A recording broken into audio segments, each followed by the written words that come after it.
We are activating your unique self-discovery one show at a time.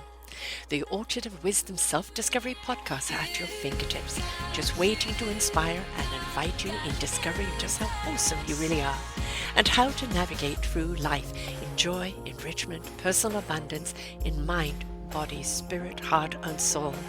All the people we bring you are here to serve you on your journey of life. Do enjoy our next show. Good morning, good afternoon, and good evening, everybody. Welcome back to another edition of Their Story Matters right here on selfdiscoverymedia.com. I'm your host, Sarah Troy, and my guest today is Bari Kang. He's a movie maker, but how did that come about? He has 2 movies under his belt, which we're going to be talking about today.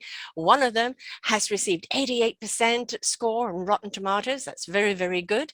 He is a Punjabi immigrant to America. 2 independent crime thrillers, Lucky and The Scrapper, which we're going to be talking about today, have earned favorable comparisons of the works of longtime idols Martin Scorsese and Quentin Tarantino.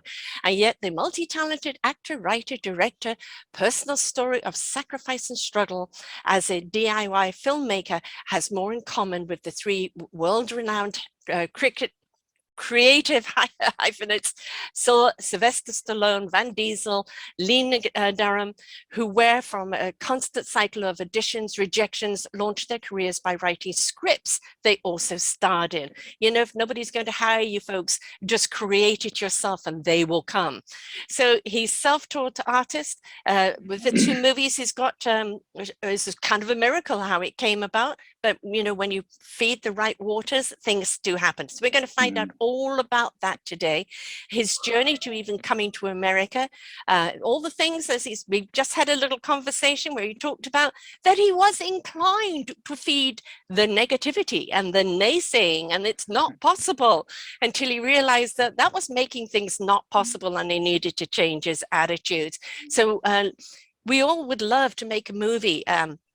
Movies have such a massive effect on us, and they really do speak to our times, or they're an expression of ourselves. They stimulate us, but they always leave us with a nugget of something. So let's find out what nuggets he's left in the movies for us that came from his own journey of life. Welcome to the show, Bari. Wow, thank you so much for that introduction. It was really something. It's a pleasure to be here. You're a young man that came to America to live the American dream. What age were you when you first came to America?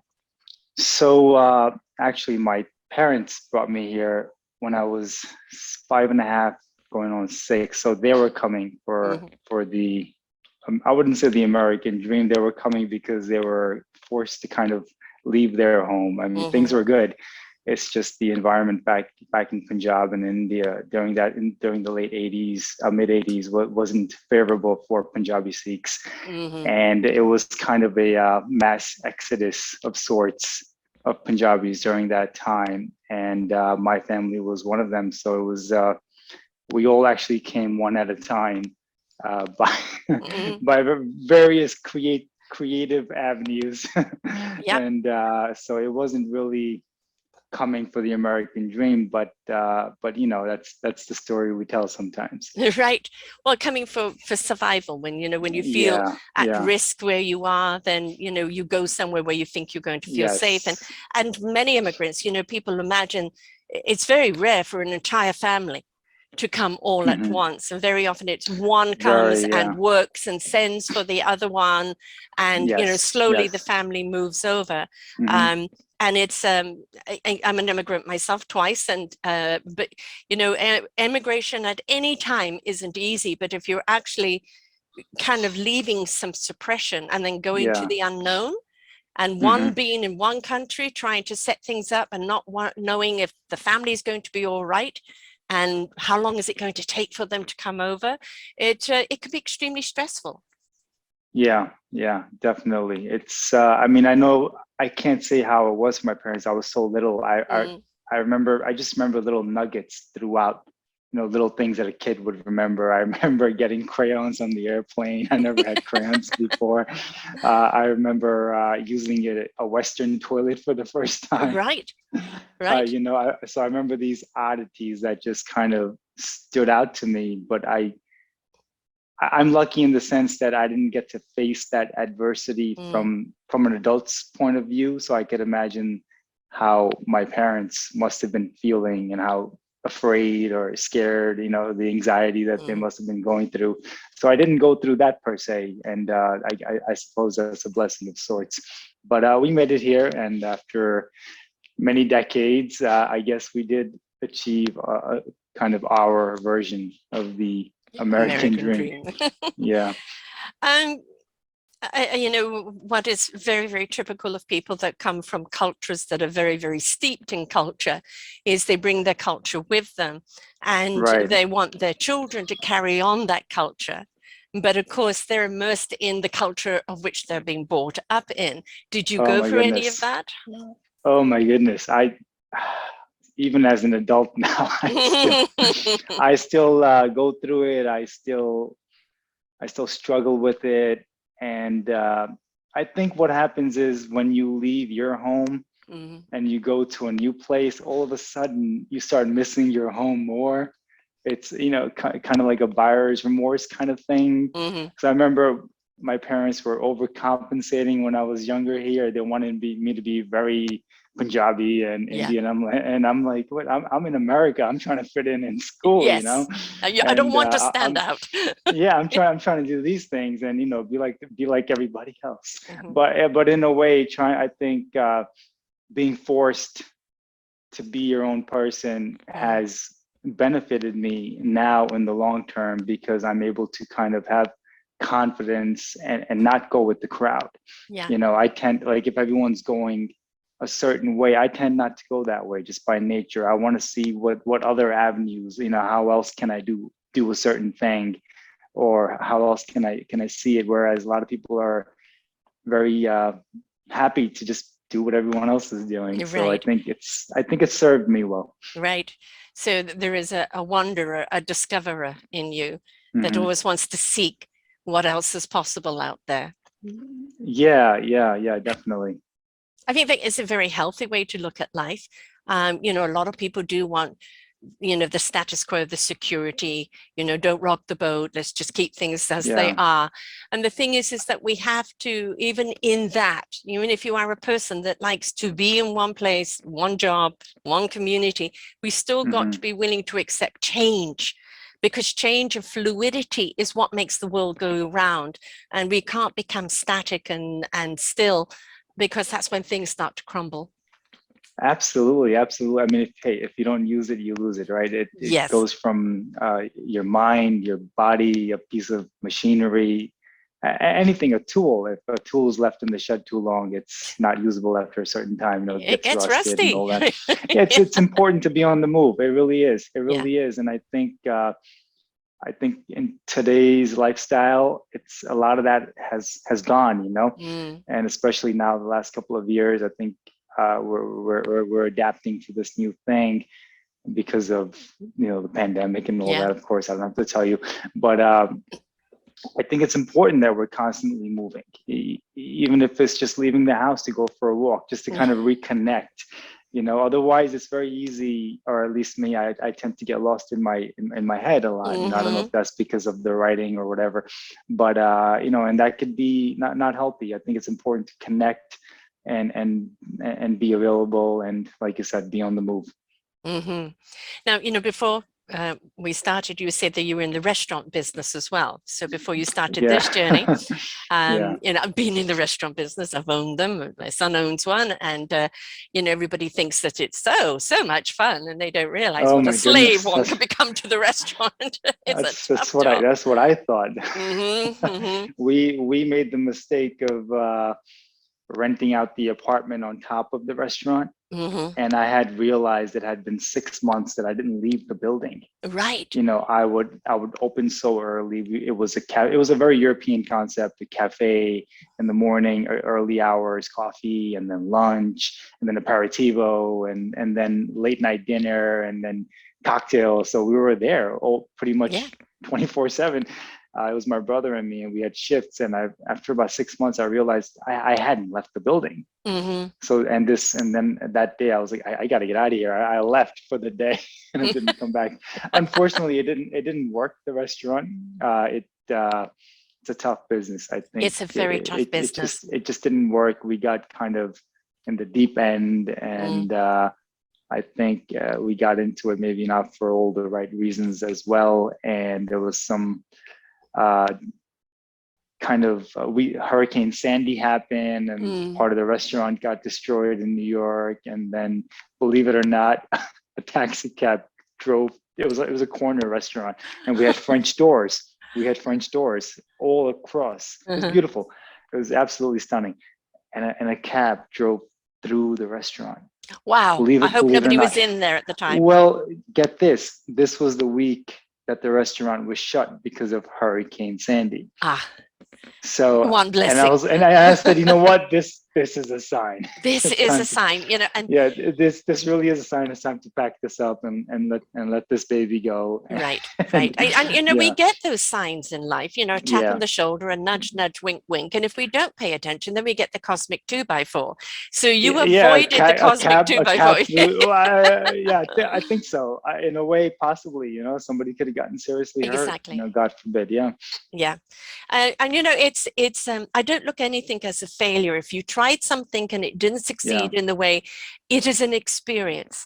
And that experience, no matter what it is, can always be put into something else. Is this where the filming and the writing started happening, or was there an interim between that? I mean, this is where I met my wife, and where I have 2 beautiful kids now, and they're my life. See, the blessing. Look, we can do that. I think also you touched on something important before, is our concept of success, right? Especially in the West, being in America, capitalistic country, it's always comes down to the dollar. Yes. You know, always, did you profit? Did you make money? And I get it. This is a capitalistic country. Our roots are deeply ingrained with that type of thinking. However, it becomes shallow after a point, because maybe you gained some serious knowledge from there that's invaluable and will serve you much better.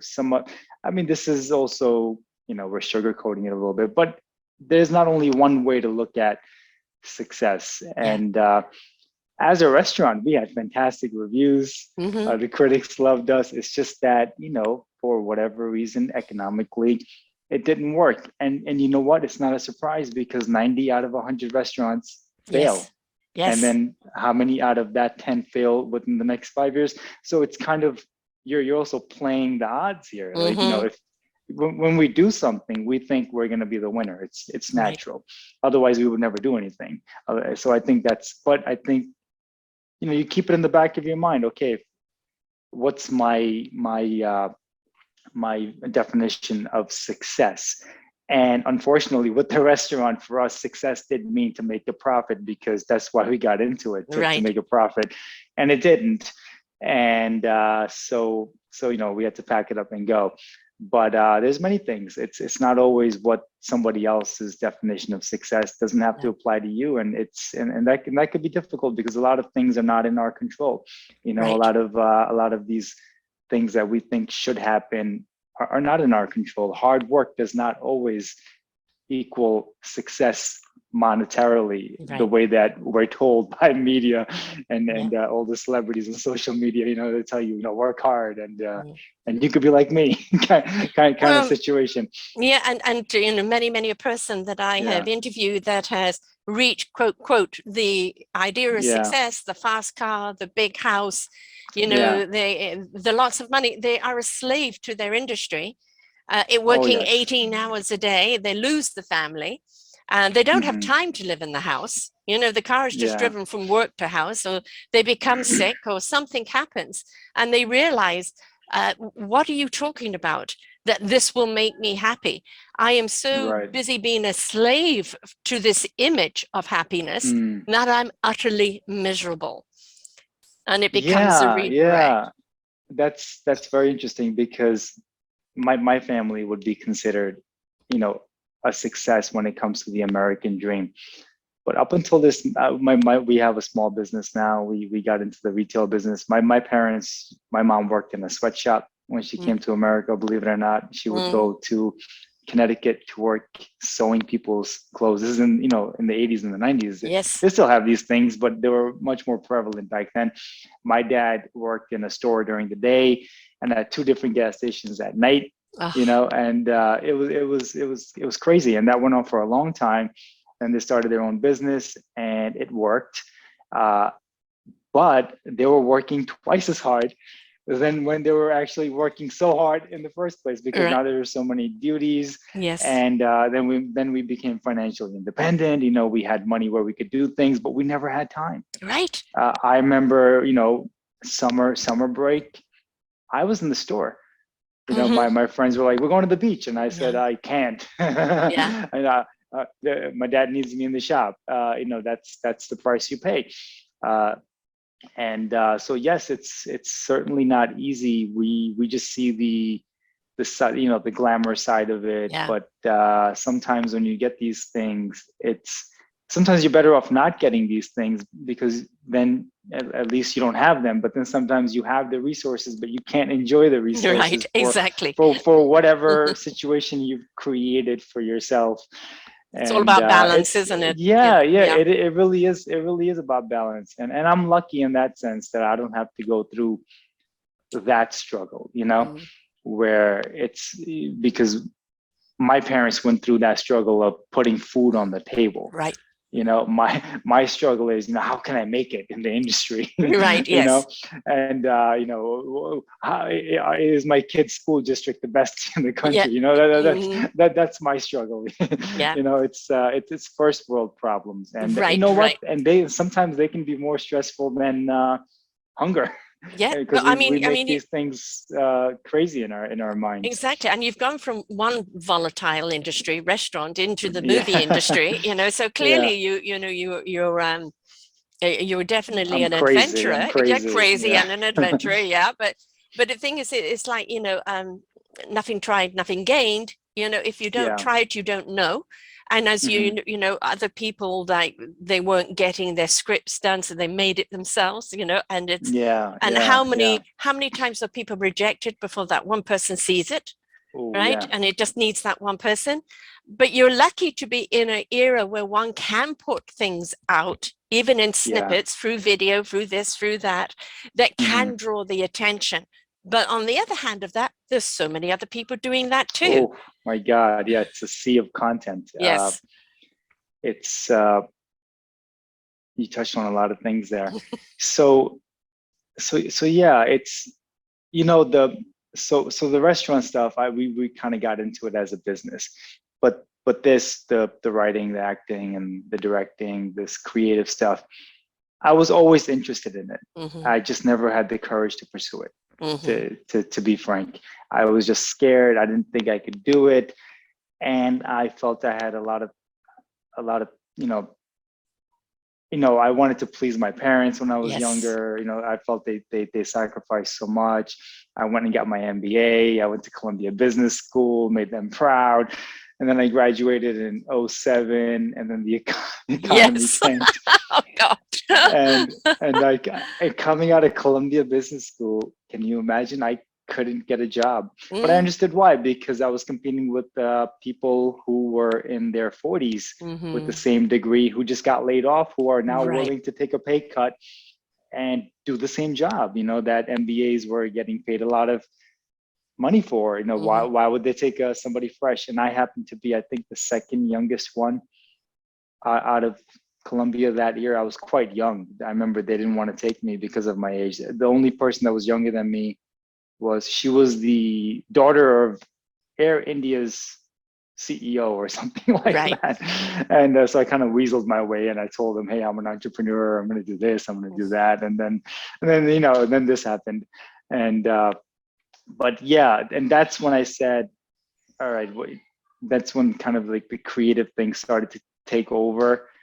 And it was just in the back of my mind. I started doing a little bit of acting, nothing serious. Then the restaurant happened, and that didn't work. And then I said, you know what, I can't take this anymore. I got to either commit to this, or I have to stop thinking about it. Right. Because there's ways of making money. You know, I can you know, we can do many things. If it's just money, we can do many things to make money. If you work hard, you can make a certain amount of money. That's for sure. But I said I have to commit to one thing or the other. You know, one foot here, one foot there. It's just not working.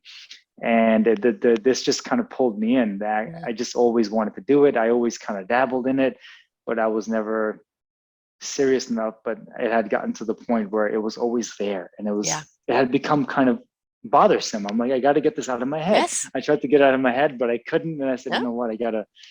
Let's go for it. It was meant to be. Nothing else is working. Let's go for it.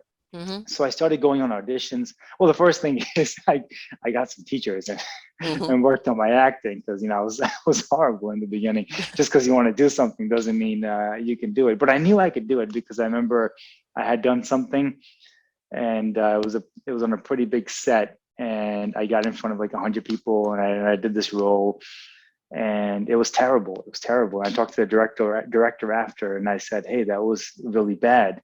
And he said, yeah, it was, but not because you can't do it. He said, you can do it. He's like, you just have to work on it. It's a craft. It's like anything else. You have to learn the basics and, work on it. And that's when I realized this is not some kind of God-given gift. Look, if you can't get up and say a few words, maybe it's not for you, but it's like anything else. It's a craft. You can develop it. So if you have a urge for it, why not? So I said, okay, let me take this more seriously. I found some good teachers, and that in itself is a whole thing, because it's hard to find good teachers when it comes to these creative things, Yes. And there's a lot of people out there that are ready to take your hard-earned money to teach you how to be the next Brando. Right. So you have to be careful. But I remember I went through that, and then I got on the audition circuit, and I was doing that for a year. And I wasn't a spring chicken, I got into this game late, and I'm going on all these auditions, and I'm not booking anything, and I'm having not a good time. I'm not enjoying it. I'm like, to me, I was like, this is terrible. This is not what I want to do. I want to act. Yes. I want to be in movies. I want to act and do cool stuff, And what bothered me is I wasn't getting any auditions that I was excited about either. It was all the usual, stereotypical stuff. Yeah. And I started to think, okay, maybe this isn't for me. Maybe I'm not good. Maybe I suck. These people are professionals. And then I ran into a pretty well-renowned casting director, Judy Henderson. She does Homeland and all that stuff. And she would call me in, and I would get auditions for her, but I would never get the role. So one day I asked her, I said, hey, you've called me in more than once, why, what's going on? Do you want to give me some feedback? And she said, it's not you. And I said, okay. As I started, building a relationship with her, but she told me, look, these decisions are made in a box above them by producers. It has nothing to do with you. It could be so many external things. And unfortunately, that's just the way the machine works. And then she said, why don't you write? And I said, well, I'm not a writer. And then she said, well, you're not acting either. So right. And I said, okay. I said, fine, I'll write. And then I wrote a screenplay for Lucky. So I had to teach myself. I didn't even know what a screenplay was, But look, no, I shouldn't say that. I knew what a screenplay was, but I had no idea how to write a screenplay. Right. Or it's very different than writing a book. Yeah. I never wrote a book either. I never wrote anything except for like a couple of essays, the mandatory stuff. Right. I used to journal a little bit. Yeah. So yes, I was familiar with that. Kind of put my inner thoughts down on paper sometimes, ramblings, but nothing like a story. But all of a sudden I started getting all these ideas, and I wrote this screenplay, and again, it was terrible. But the thing is, I wrote it. Yes. And it was readable. I sent it to people, and they were like, this is not bad. It's just not good. And I said, well, this is the first thing I've written. And then people were like, oh, wow. Okay. Work on it. Yes. You got to go get this book. You got to do this. You got to do this. Talk to this guy. Talk to that guy. And then all of a sudden, all these things started happening. And it got to a place where people now liked it. Now I was like, okay, now what's the next step? And I got to make, and I got to find a director. I couldn't find a director because who wants to work with a nobody, right? I'm in the industry, I'm a nobody, and I get it. And then the next thing, and then somebody goes, why don't you direct it? I'm like, well, I'm not a director. Like, well, you're not a writer either. And I said, I can kind of see where this is going. And then the biggest hurdle in making movies is, money. Mm-hmm. Even though there's a lot of technology, yeah, sure, you can get your friends. Even if you make a movie for no money, there's still money involved. You got to feed everybody, and bare Equipment minimum. costs. Unless you are really just taking your iPhone and doing a very immature. Okay, immature is a negative word. Sorry, I said amateur production. Amateur. But I wanted to make a movie, that kind of resembled a movie, because I was on a crusade to prove to myself that I could do this.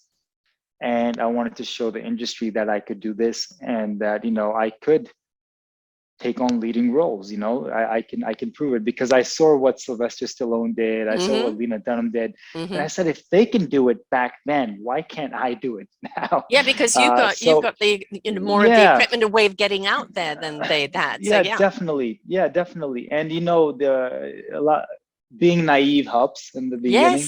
Yes. Being naive helps. Not knowing the risks help sometimes. I just said, why not? Why can't I do this? Right. And all my contemporary friends are like, you're crazy. You're an actor. You can't just go make a movie. People are gonna laugh at you. And I said, look, they're laughing right now, anyways, right? Let's give them something to laugh at. I said, let's. I just had to do it. I had to see if I could. Not even just make right at this moment in my life, it was about the acting only. And I wanted to see if I could just carry a movie on my shoulders as an actor, and all this other stuff kind of became a burden, the writing, the directing. But the thing is, here's the funny thing, I learned more about acting from the writing of that screenplay than the years of learning acting. Now that for me was a revelation, because my brain was thinking differently. It just other things went on in my mind that I just didn't know I had access to. And then through the directing of other actors, I was like, oh wow, I shouldn't be doing that. Oh, I got to do what this guy is doing. It just became the ultimate school. So that first movie became the ultimate school for acting, writing, and directing. And it was a fraction of what film school and legitimate acting schools cost. And at the end of it, I had Lucky, which was not only a watchable movie, but it won Urban World Film Festival. Wow. I had a positive review from an LA Times critic. And I said, okay, this is all I needed. All I needed was one person to tell me that this guy's on the right track. Because, at the end of the day, I'm not just doing this for myself. I want to share this with other people. There's a little bit of that. Not a little, actually, there's a lot of that. I'm not making movies for myself. I want to make them, and I want to do these characters and portray it, and I want other people to see it, and I want them to react to it, and they need to connect to it, whether it's in a positive or a negative way. It's fine, but what you don't want is that indifference, Right. So it is important to a certain extent to be recognized by your peers, and more than that, the audience, right? You have to connect somewhere, especially when you're doing these things that you want to share with people. Because if I was doing it for myself, it wouldn't matter. I would take my phone and make little videos and just pile them away. So when I got that encouragement from that critic, a few critics actually, and then people that saw the film and they connected with it, and I was like, this is something. This could really. It just kind of became fuel for that fire I had inside, because now I wasn't scared. I lost that. Up until that I was super scared. I was. There was always fear. Like, oh, can I do this? Like, should I do this? What are people gonna say? So with that first project, there was a lot of that. But you pushed through the fear, though. Yeah, I did. But I think that in itself was probably worth the whole exercise. Just realizing that none of that matters. You don't know what you can do until you try. Yeah, none of that really matters. But then the encouragement was a bonus. Yes, and you're on the right track. That was a real bonus, and it was kind of it reiterated my interest in it and everything. And then it became, okay, I didn't know anything when I did that. Now I have to do it again. Yes. So, and I kind of, and now I stopped calling myself just an actor. Before I was this struggling actor, and And now I'm a struggling actor, writer, director. Let's take the word struggle out of it. Yeah. You're in process. Right. Exactly. I'm in process. And but honestly, if I hadn't done that, I would have gave up, because just going on auditions and getting rejected, it wasn't for me. No. I certainly don't mind it it. can be very and it's discouraging. I know it's a part of the industry. Yes. And that's how it works. And I still do it. But now I learned not, you have to learn not to take it personally. Yes. You really have to understand how the whole system works. It's really not about you a lot of time. Most of the times it's not about you and your work. But I wasn't one to just be on that treadmill for the next 10 years or 20 years or the rest of my life. I just needed more. And because I just needed to be engaged more. And then I'm very grateful that I fell onto this path. And I haven't looked back. So I wrote the next screenplay while Lucky was still being released. And this time I had a little bit of knowledge. So, and that could be a dangerous thing, now I kind of knew what I was doing. And I just had to do the next one. And I had lost a lot of that fear. And I think I was also driven by ego in the earlier years. I cared a lot about how people perceived me, right, how I perceived myself, and the image I'm putting out. And I was like, I kind of go out of my way not to care. Like, I want to be at that point of, just being fluid, like being kind of truthful to yourself. And I don't think you can ever really get there 100%. But I'm trying, and I know I'm making progress. And I think that shows in the Scrapper, because I was more authentic with myself and with what I was trying to share. Even in my portrayal of the character and in working with other actors, because I feel the camera, especially this medium, film, it knows when you're lying. It's weird. Boy. It's the weirdest thing. It's if you're not being honest about something, you just it picks get up that, every flaw. Yes. The audience will just kind of goes like a little bit like that, and it's I don't know what it is. It's whatever it is. It's the authenticity. You know when an actor is saying the words and they technically may be good, and the actor that is being the part. Yeah. And so they want being the part. They want to identify with the character. And the best actors are those that always bring something of themselves to whatever role they're taking. It's them, but they can create themselves into any other image without losing themselves. So they're very grounded in who they are, but they branch out into different personalities that can create these other characters. And that's what makes it so believable. So people want to buy you. Like, I feel this person. I feel what they're going through. They want to identify. And it's like, you see all these talent shows where, people will say, well, that was technically beautifully sung, but where was the heart? And then somebody comes out with the heart. Yeah, where was the heart? Maybe off pitch or, something not good, but you felt it to a point where, the heart was coming out of your chest. People want to connect. And that's what makes a good actor and a good role and a good script, is when they can connect to it. Yeah, and you know what? That happened with The Scrapper. And almost every single review, it's a small film. Yes. In the landscape of film, it's a super, super low budget film, even though it was much, much more than Lucky, because Lucky was practically no money in film. I think we spent like $250,000 in The Scrapper or something like that, maybe a little more than that. But it's nothing. When you think of movies, the movies are made for $250 million. Exactly. And so I remember reading, I like to read reviews. I know a lot of people say don't read reviews, but I like to, because if someone took the time to write a review, even if it's a negative review, learn something had from that it. person go and take time out of their life to go write a review. And I remember a point on that.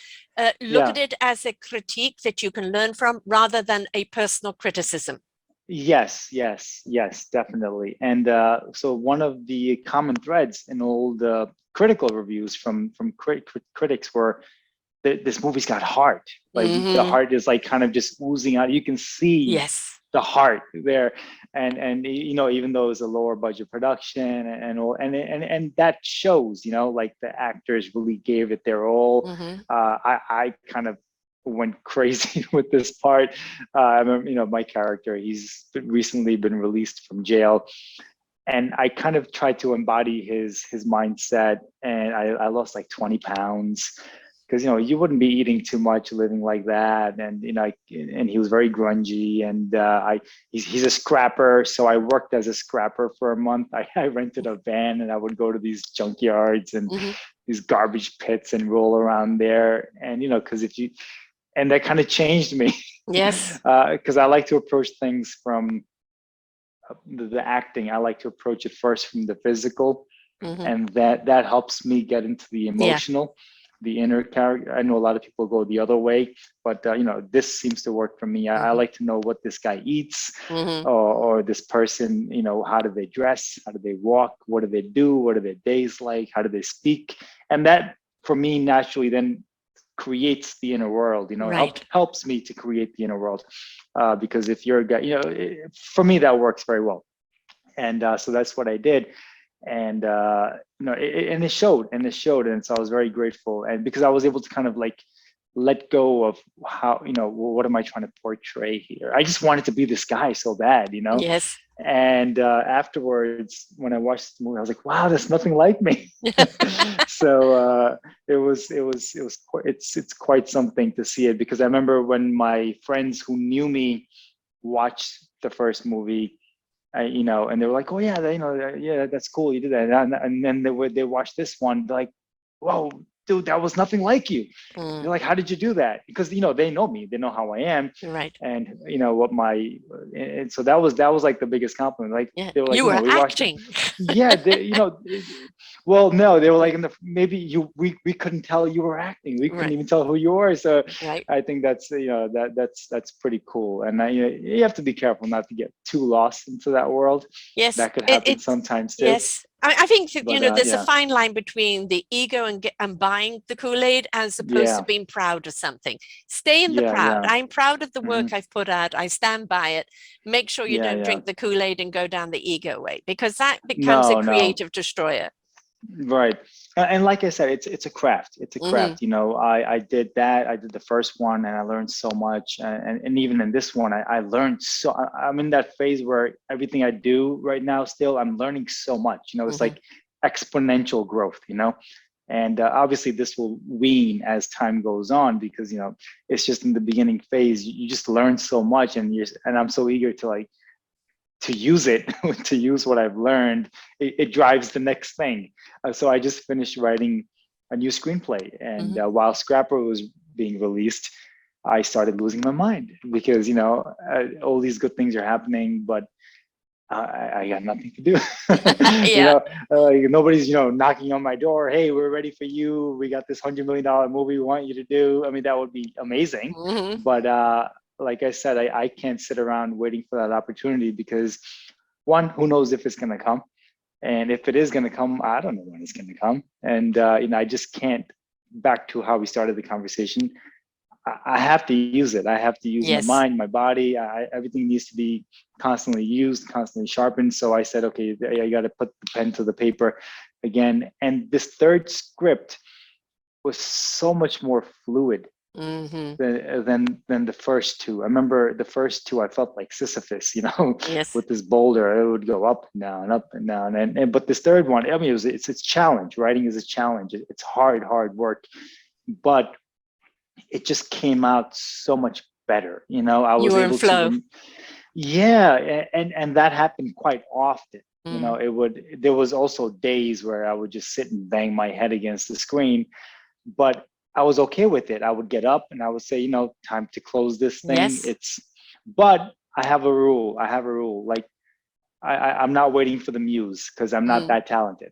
I look at myself as a craftsman, and I gotta sit there. Even if I'm not writing, I have to sit there. No internet, no phone. Call it what you want. It's not a punishment. I just gotta sit there. If nothing comes, it's fine. I have to at least just have my mind ready to go, because otherwise it becomes, oh, when the mood hits me, you know, or when the muse strikes me, or no, it's for me, it's not like that. It's literally about just sitting there doing it. For me, when I do, then the ideas come. So I'm glad that I'm learning, and this next one, I'm super excited about it, because it just feels very organic, and it's great. So you just have to do. We just have to do, constantly do. Yeah. And it, you know, sometimes even what comes out, you look at it and go, oh no, this is garbage, but it's okay. It's okay. Yeah. Because being able to say that is a big yes. thing. Yeah, and because, it's like, but there's something in there that's a thread you can take that puts you on the right track, right? That's the thing is that, and it's like, you know, don't, you know, I'm a big channeler of knowingness, you know, where the universe, when we open up, channels through us our wisdom, ignites our heart, it sets our spirit into action, and our mind will know what it needs to know when it needs to know it. And you know, that is that flow, and you know, we can put ourselves in that space to receive it, and sometimes it's right on and sometimes it's not. When it's on, go with it, you know, don't restrict it, let it come out. Other times you're just opening up and it's not ready for download, but you've shown you're willing, right? And willing and able when you're ready to download. And it's like, don't beat yourself up. You know, if you write something and you go afterwards and go, oh, it's okay, you got something down, and you know that is a way not to go. Yes. I think we have to, or I needed to learn how to get out of my own way. Yes. You know, I'm my biggest hurdle, or my biggest critic. And I think most people are like that. We just get in our own way with the negative self-talk. I can't do this. Oh, I'm just an actor. I can't write. I mean, when I told my acting buddies what I was doing in the first, a lot of them, you know, didn't talk to me anymore. No, you're crazy. You can't do that. And I said, their loss. I said, you know, okay, I guess I possibly, I probably am crazy. How do you know until you try? Yeah, no, it's okay. Look, to each his own. It's just, we're told, we're conditioned. We're told we have to do things a certain way. People want us to behave a certain way, and you know, people don't want you to rock the boat. And now that doesn't mean, you know, you'll get the outcome you want, right? Maybe someone else will do this, and they'll make something, and they'll be told how bad it is, and which I was. Even though some people gave me some encouraging words for the first film, a lot of people told me how shitty it was. Excuse my language. And I had to constantly remind myself, this is okay, because they're comparing it to any other movie. Right. I made this movie for nothing, with zero experience. Half my cast are non-actors. You know, half the people, most of the people were working for free, and it's still watchable. I know the context. And I had to remind myself over and over and over. Every time, you know, somebody would tell you, oh, you know, that was garbage. I get it, because, you know, you just spent $10 here to watch Steven Spielberg. Yes. And maybe you spent like $7 to watch Lucky. I'd be pissed too, you know? No, seriously. So, but I had to remind myself why I did it. Yes. And you know, the context is all too very lost, you know, especially, so you have to remind yourself what were the conditions, what were you trying to get out of it. And I got so much out of it. And have you evolved, you know, from that? You know, it's, and so many people will walk away, oh, the reaction wasn't good, so I'm never going to do it again. And it's like, as I said, don't look at it as personal criticism. Take the critique. And okay, how can I make that better? Oh, I see your point on this. All right, we could do better on that. The next one, I will apply these critiques, and I'll know how to make it better. And that's the thing in life, is that every attempt that we do first time is going to have holes and flaws in it. But don't give up, don't give in, right? Redirect, reapproach, take everything you have learned, take all the wisdom and knowledge that you're given, and reapply. Yes, absolutely. And and you know, a lot of things are left up to chance too. Yes. A lot of things are left up to chance, and we don't give enough credit to chance and lady luck or karma or the universe, however you want to, God, however you want to phrase it, a lot of things are not in our control. Nope. Hence to do with your restaurant. Yes, sometimes you're just in the right place at the right time with the and right people. things align, the right person, you get the right opportunity, you were prepared. Always be prepared, right? Yes. Always be prepared. Otherwise, it's just foolish. But otherwise, might as not even try. But you never know when the opportunities come, or is going to come, or if it's going to come. But that doesn't stop you from creating them too. I'm a big believer in creating and not competing. Yes, I'm not interested in competing. I really am not, even though we're told we got to be the best. We got to compete. If I can improve myself and just get a little better each day and everything, and even if I don't, it's fine. But that's my pursuit, because and it's hard nowadays with social media, because all you see is these glimpses of success that people attain, and then that's all you see. And then you see that like a million, you see that a million times, and you're like, oh my God, everyone is so successful except for me. But but if you look at your life, but you see that little glimmer, that little box of success, and then all of a sudden they're in rehab, or you realize they're bipolar, or they're going through this struggle, and you go, well, really, they're just like me. And the pressures on them are even more, because they're under the scrutiny and judgment, because we love to judge as human beings. And there's two: don't compare, don't compete. You are unique. I like that. Don't compare it, don't compete. Okay, I'm going to change it now. I'm going to change it. The whole thing is be you. And allow yourself to grow, allow yourself to learn, allow yourself to take all that wonderful life lessons and apply. And with each one, you get better and better. And you compare it to the last you've done. As I said, looking back on one's life and going, you know what? Gosh, look how far I've come. Look how much I've learned. But, maybe I'm a bit stagnant right now. I could put the foot to the pedal, because I know there's more in me. So you can challenge yourself. But if you're competing and comparing, and you're waiting for people's ridicule and judgment to define you, you will never succeed. Absolutely. Absolutely. I mean, I couldn't say a sentence, when I was a kid. I didn't know how to speak English when I came here. I was just so scared every day of being called on, stuttering and not being able to speak proper English. And here I am, eager to show myself to hopefully millions of people. So inspiration begets invitation. The inspiration of definitely. you going, I'm going to face these challenges. Yeah. I want this so much that I'm willing to learn this, learn that, try this, try that. I'm willing to constantly grow, not to give up, not to give in. This is my craft I love. This is my authenticity. This is my creativity. And I'm going to keep going until the right person sees me. And that's all it is that one right person to see what you're doing and go, he's the guy. That's all it is. You're putting yourself out there. It is. Yeah. Every movie is a massive resume. Yes, definitely. And, looking back on it, I'm super proud of both of them. And seeing the growth is kind of its own reward. And the writing helps a lot, because writing, you don't need anybody to write. All you need is a pen, paper, not even that, honestly. You need nothing, you need nobody to do some creative, sometimes creative work.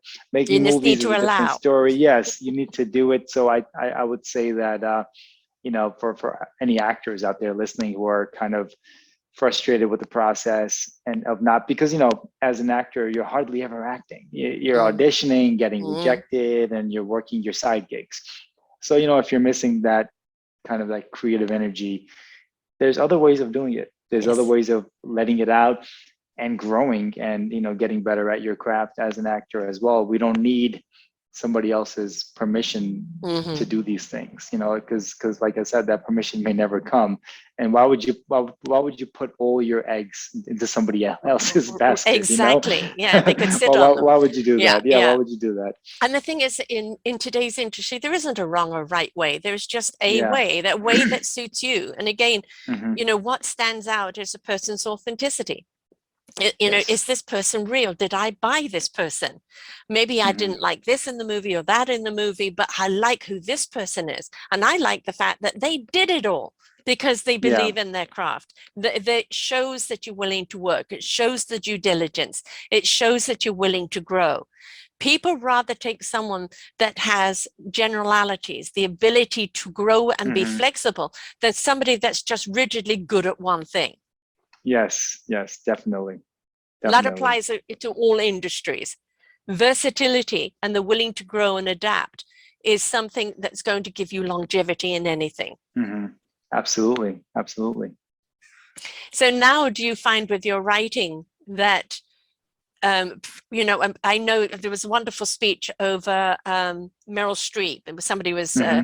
toasting her and they were talking about, you know, how wherever she goes, she'll steal a person's character. You know, from the restaurant, there were always so many different lovely, juicy Yeah. Oh, characters in there. yeah. Yeah. You know, do you find yourself that through your life experiences that you kind of, Hmm. that would be a good character to bring in, and this one would be good Yeah. to do that. So because we draw on what we know, Yes. right, and what has had an Yeah. influence on us. Yeah. Absolutely. Yeah, that's a big part of it for me because Mm, so far my films have been fueled by my own experiences or those experiences around myself of others that I'm interested in. And in a big way, I just love genre film like mm, Tarantino and yeah. Scorsese, De Palma. I grew up watching these guys because I had nothing else to do. I would go, my parents would be working all day.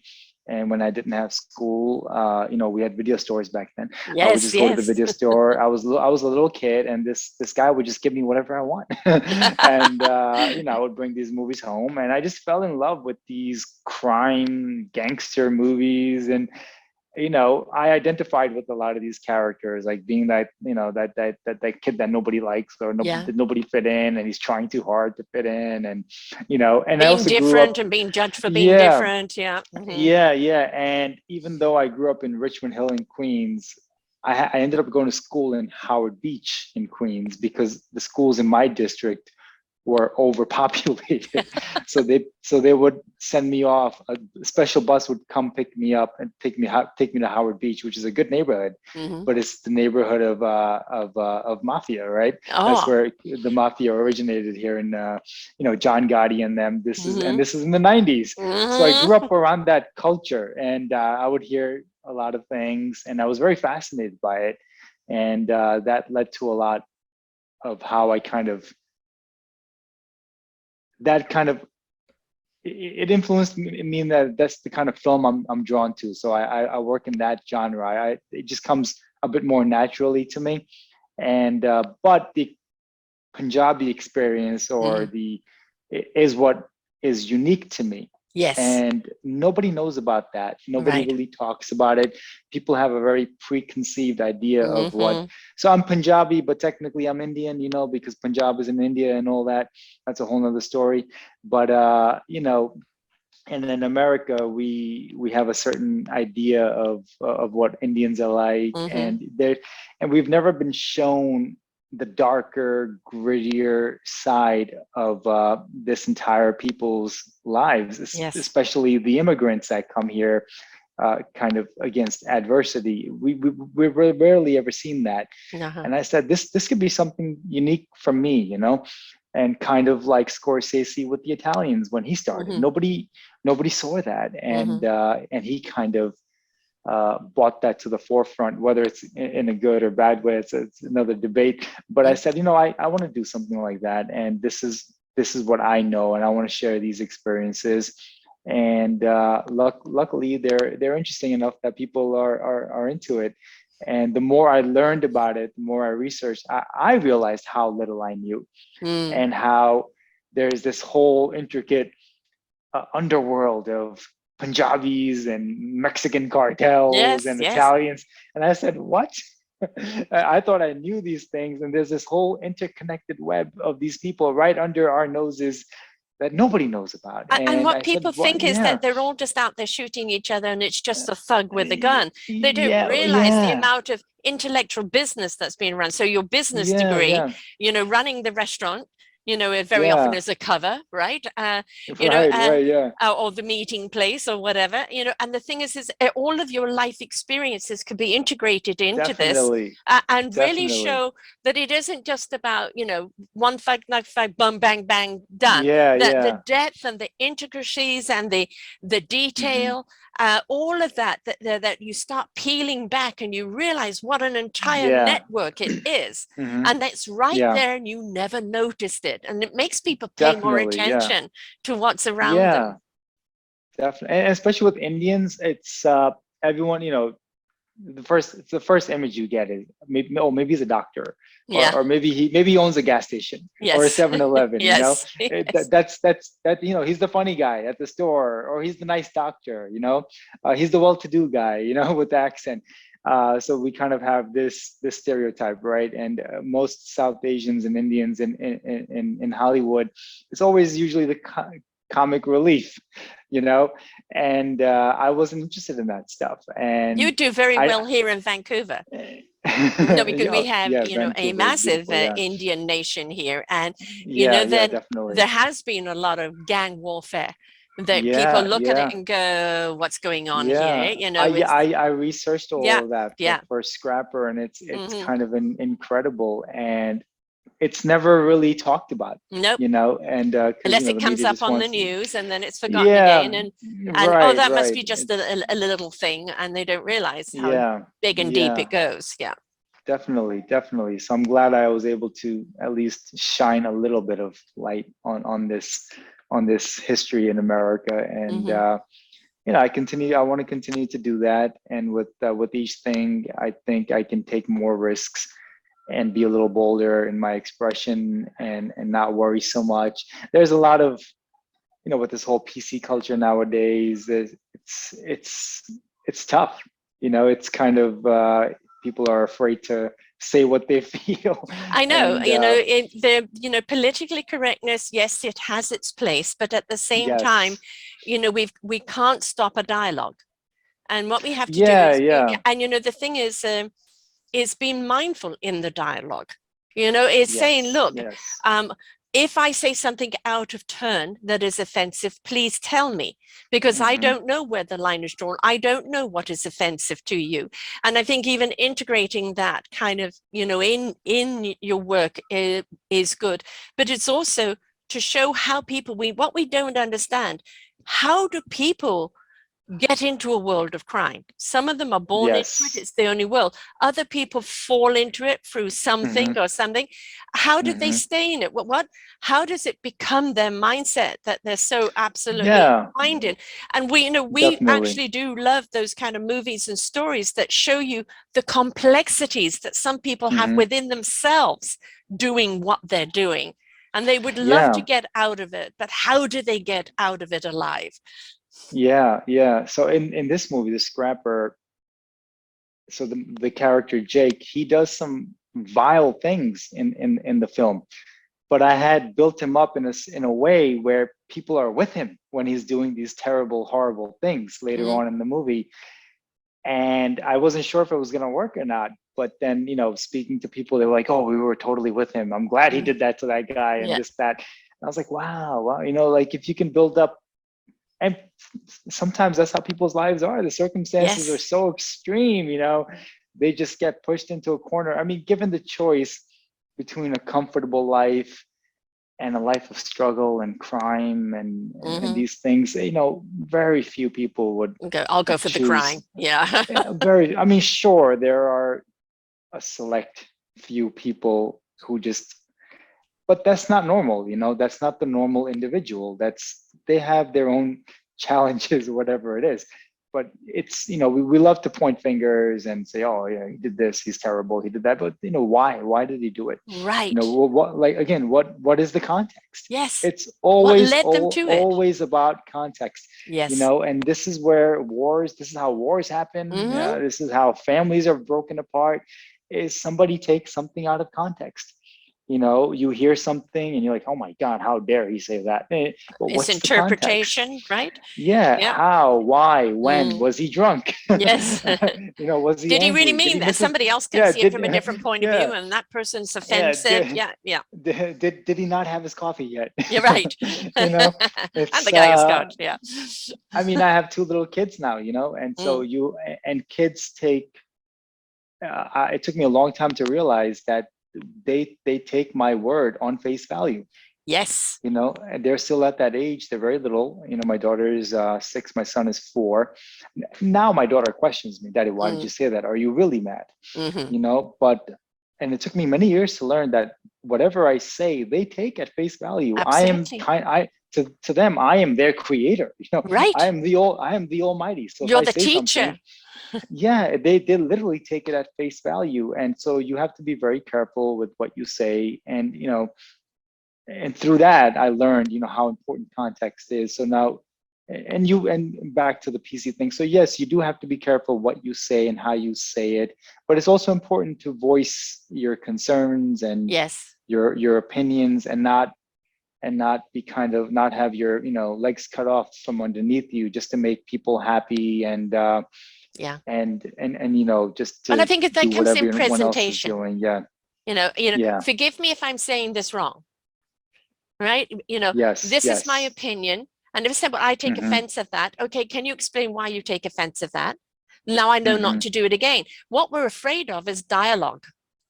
Yes. We're The so dialogue is afraid hard. Yeah. of the judgment from someone, the persecution from someone. Yeah. We've stopped talking and we've taken up fists and anger because we don't know how to articulate.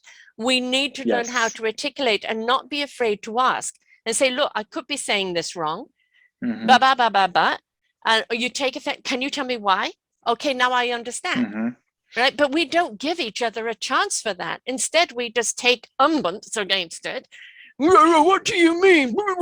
And it's like, calm down. We're Yes. learning about each other's culture. We're actually having to learn a totally new language Mm-hmm. in the way we speak with each other because the old status quo is not going to work anymore. We're all in Yes. discovery of this. Let's calm down and have an intelligent conversation, right? Yes. Yes. And hey, look, there's a few bad apples always, and you know, Always. just you don't have to be around them. And It's that's your choice, right? yeah. That's your You choice. don't It's have yeah. If you see if you see a situation where you know it's headed the wrong way, just, you know, you can always turn around. I remember, you exactly. know, growing up in Queens, you know, and I grew up in a pretty tough neighborhood, always being picked on, got beat up quite a few times. And you know, I grew up always being on the offensive, you know. Mm-hmm. I was never a tough kid. I got beat up. I didn't do beating up, you know. And it was always defense mode, you know, kind Yes. of like always like a little bit, and that leads to anxiety, you know. Yes, it And does. as I got older, I realized I'm always kind of, you know, my antennas are up. Yeah. And this is no way to live, you know. And just on, you know, on the drop of a feather, like an argument could happen. Yes. If somebody took your parking spot, an Mm-hmm. argument could happen, Mm-hmm. and it did happen, you know. And I said, this is no good. This is no good. And because you do become a product of your environment to a Yes. certain extent. Yes. I'm glad I didn't, you know, fully embrace all that. I never really fit in that Yeah. environment, so I was never, uh, and I'm very grateful for that. So you know, otherwise it could have gone a whole other way. But I had these kind of remnants of that in me still, and it takes a lot of work to stop and say, you know what, I highly doubt that person that just cut me off even knows I'm here Right. in this car, and here I Yes. am losing my mind, Mm-hmm. ready to go to battle. Yeah. You know, it's like this. You know, you have to do that little exercise, and then, or if somebody says the wrong thing to you in the wrong tone, it's, you know, give them the benefit of the doubt. But we've also You got to know, question yeah. ourselves. Why am I taking that the wrong way? Yeah, exactly. Right? It could just be yeah, What nerve is it exactly. hit? Or where's Yes. my Yeah. sensitivity? Where's my Yeah. vulnerability? Why am I taking it that way? Yes. Right? And Yes. when you Yes. become more Yeah. confident within yourself and you put more self-value on yourself and you just learn Hmm. to stop sweating the small stuff, you'll realize that's just their perception or opinion, I don't need to take it on. Yes. So therefore, I don't need to respond. You really don't. And you know what? I have things to lose now. I have a family, Yes. I have a home, I have this career, this thing that I'm doing. You have to keep that in mind. And some battles are not not worth it. Not worth it. And so now I'm a big believer in kind of going the other way now. You know, let it go, let it go. Would you incorporate that in a movie, or somebody trying to let it go? I mean, you've got Keanu Reeves in what's the character? John Wick. Or just wanting to get the guys for killing his dog, and now he just obliterates everybody, and all he wanted to do was be left alone. It's like, I thought I was out and they dragged me back in. It's like, the conflict of that, of wanting to be more zen, but the old lifestyle trying to pull you back in. It's interesting. Yeah, so that's what Jake in the Scrapper is. So I think it goes both ways for me. So the character of Jake, he's desperately trying to be a good man. He actually is a good man. It's just he was born into this stuff, and he's made all the wrong decisions. Now he's desperately trying to, get on the right track, but circumstances just make it. It was a little more heavier than just a dog, circumstances just became that he, in order to protect his family now, he had to resort to violence. And whatnot. But to answer your first question, the films, and I think the reason I work in this genre is it's also a way for me to kind of get it all out of my head. Yes. Look, anyone that says that put it down on paper and on the film and then not in real life. Anyone that says that they're able to control their emotions and they don't get angry, to me, I think there's a little bit of fallacy there, because we are human and we are flawed. And if you don't know what you're capable of, one day you will do something that will surprise you. Yes, and not necessarily in a positive way. Yes, and that's how I've noticed. That's how a lot of tragedies happen. Or the father that viciously beat his child, but it was the ideal father up until that point. What happened? Or the mother that lost it and drowned her kids in the tub. I remember reading about that. Like, what happened there? I think what happens is we're told that we can't connect to these dark feelings that we have, and we're taught not to nurture that. And you're not supposed to nurture it, but you're supposed to be aware of it. We are capable of very bad things, and we see it all the time. Just turn on the news tonight. I don't even watch the news because it scares me. Yes. But knowing that, if you can do that, you have to be aware of what you're capable of in order to make sure that doesn't happen, to avoid these things and not let it get to a point. I agree. Where your dark passenger kind of, in that show Dexter, his dark passenger, takes over. You can't let the dark side take over, right? But if you don't know you have it, how can you even have any control over it? But there's also the misconception, I'm a highly spiritual person, and I work on that realm, work on that vibration, but I do watch things like The Walking Dead or Stranger Things or some other, violent type movies. And sometimes I fast forward certain scenes because the violence is just for gratuitous sake rather than the story.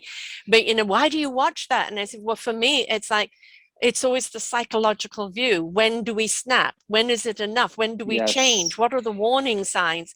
I'm always trying to gauge, why watching those things, my own limitations. How far would I go?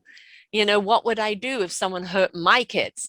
And it's that you always hope that you would rise above and be better than, but you don't know until you're in that situation. So for me, it's always like, sometimes it's just mindless, a story, but a lot of the time for me, it's always that psychological of why do we do, would I, and also suspending your emotion and your frustration when because we're still human, however spiritual we are, we're still in a human body, and that has different type of emotions. Definitely. No, absolutely. We have to be in touch with ourselves, and that includes the good and the bad. Yeah. That's the total package. It's not just all good. It's a lot of bad too. Yes, exactly. It's balance. It's really about finding that And it's what you balance. feed. And What you yes, feed is what you will yeah, grow, right? yeah. Are you gonna? There's that Native American story about having the two wolves in you, the Yes, dark wolf and the light wolf, and which wolf is, which one is hungry right now and right. which one is being fed. And if you're constantly feeding the dark side, some dark things could happen, and not necessarily, but they could. So it's work. It is Again, work. it's work, and it's being Everything is work, consistent. but we don't have to make Yes, it a chore. yes, If we're yes. willing to immerse ourselves into life and the experience of life, wherever it takes us, it can be intriguing. It could be fascinating. It could be massive amount of self-discovery or enlightening illumination. And if we look at it from the wondrous side of learning, instead of fearful of becoming, what we fear the most is what we will become. Yeah. So, I call like Fox News, they take a pimple and make it into a volcanic eruption because they know how to push the buttons of fear. What happens when you have people in fear? They're more likely to go into violence. Yeah. Right. And what happens then when you've got more riled up, as we're seeing with January 6th of last year and the pushing of the button? And all it needed was a couple of words of pushing of the button and that volcanic eruption happened. And we've got to be mindful of the words that we do say in vulnerable situations. And what are we insinuating? Because we have accountability for what we say, what we do, and what we insinuate. Absolutely. Absolutely. I think there's all too little accountability these days. Yeah. Everybody's ready to point the finger at something else, or at There's three why pointing they at you. There's three pointing back at you. yeah, or why they did what they did. Yeah. It's an excuse, or Well, it he wasn't made me. me It was do the other it. guy. Yeah. Yeah, Yeah. it was the other guy. Yes, always the other guy. It's always somebody else's fault. Well, okay, Yes. what did it spark in you for you to react to it? Yeah. Be a little investigative of why were you so quick to go down that road? What does it say about something inside of you? Be willing to go in and look at your own layers and do your own work on your own self so that you don't become a puppet of someone else. Yeah. Look, I have a lot of dark thoughts. I've been wronged many times in my life, and I've been wanting to take vengeance many times. And luckily I never do. Right. So, and then this is a good way for me to get a lot of that out. And then what I end up doing is I create it so that, when you seek vengeance, it always ends up bad anyways for everybody. Right. And then you kind of learn a lesson. And you just cut your own hand off, yeah, it's good to go through these exercises, and you have to be aware of everything. I'm in that challenge right now because I'm writing my memoir because I've been asked for it, and there's a lot of things that I've left in the past. I've healed from them. They're no longer me. I've moved on. But looking at them, and somebody said, no, you've got to relive them for the reader to experience it. And I go, no, I will address it. I will say what it did to me. But for me, it's always about what did I become because of it. Yeah. And if they don't want to read that kind of book, that's fine. But I became the strength that I am today because of the adversity I went through yesterday. And I'm not going to become the victim again for somebody else's reading pleasure. Yes. But I am writing a movie where I can just shoot it out. Sometimes I wish I could. Sometimes I could just press the delete button on certain there's things. Nothing stopping you. Don't worry. My brother's a scriptwriter. He's the author. I'll leave that up to him. I'll continue doing this. But we do have to find those expressive ways of spending the whole of ourselves, and so that we don't go down that other rabbit hole. And I think the more that you kind of take your past experience, your ethnicity of your culture, and bring it to the table, the more people will understand. We're seeing so much Asian people in the movies now, and being seen and being heard, and indigenous people being seen and being heard, and recognizing them as actors, as people, and whereas before they would be stereotyped. And so for you to come forth with your own Punjabi voice and say, these are the many layers of who we are, these are the many characters of who we are, don't pigeonhole us, and see us as the human beings that we are, going through our own struggles like everyone else. Yes, absolutely. So the third movie, you're writing it right now? Yes. I just finished my third draft. Hopefully it'll end soon. And then you'll be going into production? Yeah, I have to find the team. It's, yes. That stage of it is Always more excruciating, yes. right? yeah, it's it's each one I do, I want it to be bigger and better, and draw and just reach more people, and it takes a village. It takes a village to do that, and it takes a lot of resources to do that. So I'm so but you know what what are you doing to marketing yourself though? What am I doing to what? I mean, have you sent Scorsese Scrapper along with your new script to say, are you interested?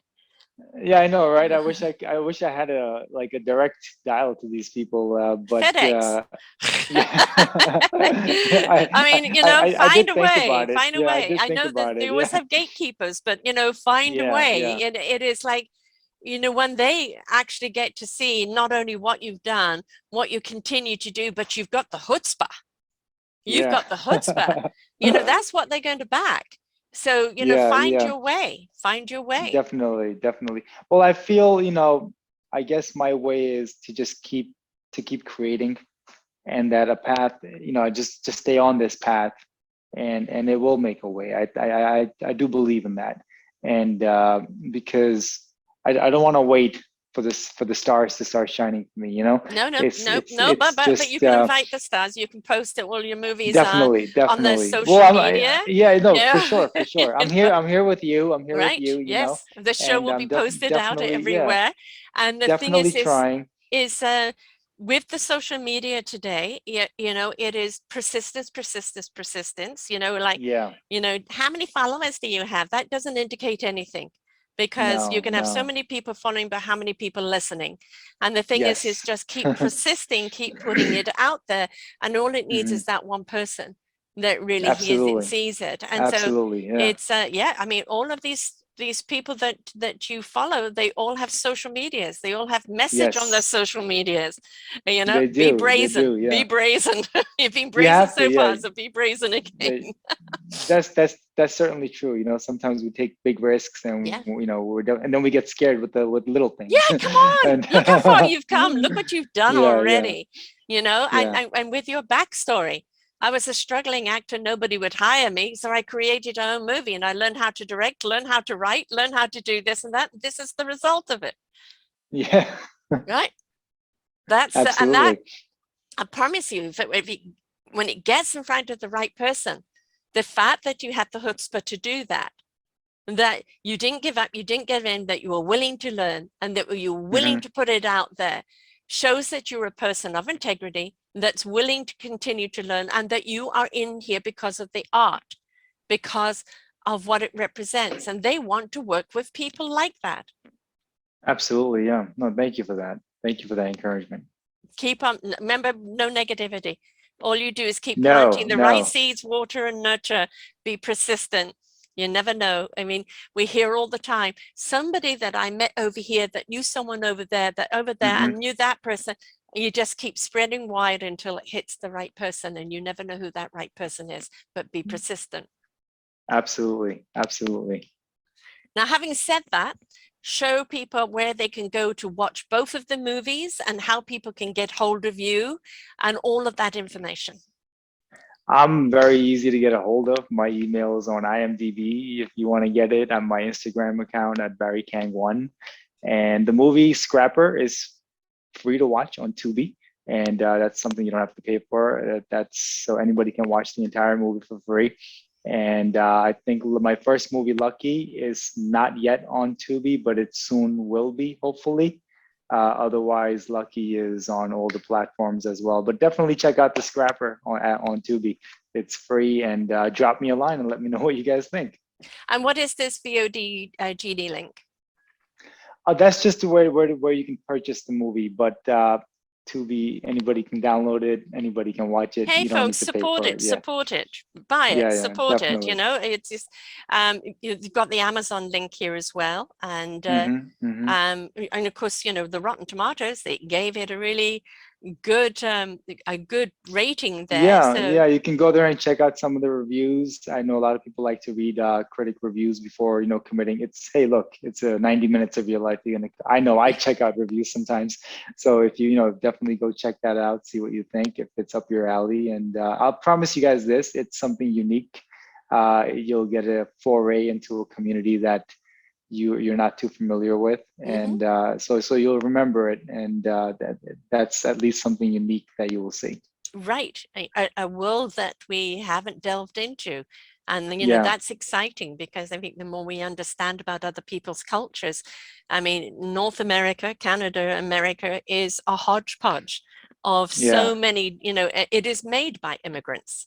Even England is like that now. And it's like, we have to embrace all cultures, and all those cultures means all the various levels and layers those cultures bring to it. And if we're not willing to learn, and we're just willing to only look at the surface, that naivety is not going to work well for us. So why do people do what they do? What are the other levels and depths? And you didn't know this was happening, now you do. This is what it's all about. So most definitely. And you know what? Yeah, at the end of the day, even though we're so different, we're all the same. It's precisely, we all want the same stuff. It might be just we think things are different, but problems are pretty universal. Cultural. It's all cultural. It's just the way we've been brought up. What's expected. Exactly. Yeah. Some things are, I think that's one of the taglines that somebody wrote about the movie. Some things are the same no matter what culture you come from. I thought that was pretty cool. Yeah, no, exactly. It doesn't matter whether, Italian or Punjabi or Iranian or whatever it is, the culture that we're brought up with. And I'm British, so brought up with that culture. But I lived in South Africa. I lived in the States. I live in Canada. So I married an Oriental guy. So I'm a hodgepodge of all of that, all of those influences. But the core of me is still quite British, because that was what my ancestry is, and that's where I was brought up. So a lot of my culture comes from that. But you've got to remember, it's the culture that we're brought up in that we could be proud of, or we could celebrate, but it doesn't define us. It's just a reflection of us. And if we decide to pull back the curtains and look to see what's inside of us, we are all beautifully unique people, all struggling just to live and exist, to be seen, be heard, and be a part of life. Very well said. Well, I'm definitely going to be watching the movie for sure. And, folks, it's his expression, but I'm very proud of you for willing to take yourself down all the roads that you've done. This isn't working, so I'm going to learn this. Okay, if I learn this, I've got to learn that.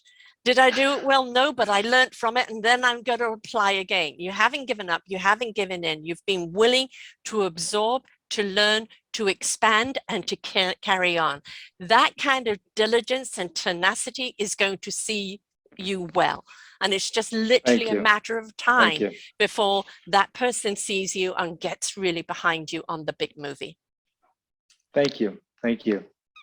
So folks, remember, the encouragement that we can give one another, supporting people, is to share out his movie, to share out this podcast, to put your own comments in when you watch the movie, because feedback is always really wonderful. Don't forget to share it out with your friends. And the more that we do this, the more we expand his arena, more chance of him getting seen by the right people. But let's encourage this tenacity to pursue his dream, his passion, and his conviction. Let's reward him with our support, and let's see where he goes. And then we'll have him back with the next movie. Amazing. You know what? I can't wait to be back with the next one. I can't wait. Also, I look forward to that very, very much. Thank you so much for sharing here today. Thank you. Thank you for having me. It was an absolute pleasure speaking with you. Pleasure's all mine. Until next time, folks, remember, he's had the courage to follow his dream. What's your dream? Have you got the courage? Maybe he can inspire you. And don't forget to share. Until next time, bye for now. We hope that you enjoyed the show. Find all of our shows on selfdiscoverymedia.com under podcasts or selfdiscoverymedia/shows. And for all our current shows, go to What's New. We are supported by you, the audience. You'll see a nice big shiny blue button for one-time donations or follow us on Patreon and you will be able to support us there. We enjoy bringing you such wisdom. And the next show will be up in just a moment.